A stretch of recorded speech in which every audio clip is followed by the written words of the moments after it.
ஆக்கூர் கிராமத்தில் சாலை ஓரங்களில் கிடக்கும் பாட்டில்களை சேகரித்து பார்வையற்ற மாற்றுத்திறனாளி மகனுடன் மழைக்காலங்களில் வசிக்க முடியாத நிலையில் உள்ள குடிசை வீட்டில் வசித்த குடும்பத்தினருக்கு வீடு கட்டி கொடுத்து கிரகப்பிரவேச விழா நடத்திய சமூக சேவகர் பாரதி மோகனுக்கு கிராமத்தினர் பாராட்டு. அனைவருக்கும் பார்வையற்ற மாற்றுத்திறனாளி ஆரோக்கியராஜா தனது கையால் உணவு பரிமாறி மகிழ்ச்சியடைந்தது நிகழ்ச்சியை ஏற்படுத்தியது. மயிலாடுதுறை மாவட்டம் தரங்கம்பாடி தாலுகா ஆக்கூர் இரட்டைக்குளம் தெற்கு தெருவைச் சேர்ந்தவர் கோவிந்தம்மாள். இவர் சாலை ஓரங்களில் கிடக்கும் பாட்டில்களை சேகரித்து விற்பனை செய்து அதில் வரும் வருமானத்தை கொண்டு பிறவியிலேயே 2 கண்களும் தெரியாத ஆரோக்கியராஜா என்ற மகனை பாதுகாத்து வளர்த்து வருகிறார்.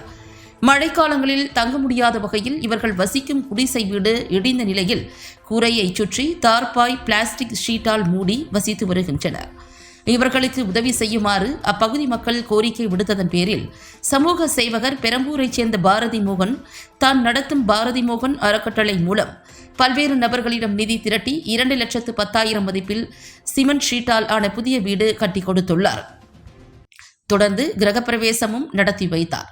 பார்வையற்ற மாற்றுத்திறனாளி ஆரோக்கியராஜா கையால் புதிய வீட்டை ரிப்பன் வெட்டி திறந்து வைத்த அறக்கட்டளை நிறுவனர் பாரதி மோகன் வீட்டில் படையல் இட்டு பூஜை செய்து குடும்பத்தினரிடம் வீட்டை பயன்பாட்டிற்கு ஒப்படைத்தார்.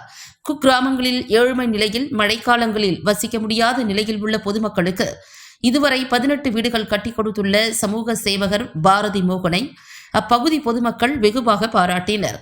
கோவிந்தம்மாள் மற்றும் அவரது மகன் ஆரோக்கியராஜா ஆனந்த கண்ணீரோடு நன்றி தெரிவித்தனர். வீட்டு கிரக பிரவேசத்திற்கு வந்தவர்களுக்கு ஆரோக்கியராஜா தன் கையால் உணவு வழங்கி நெகிழ்ச்சியடைந்தார்.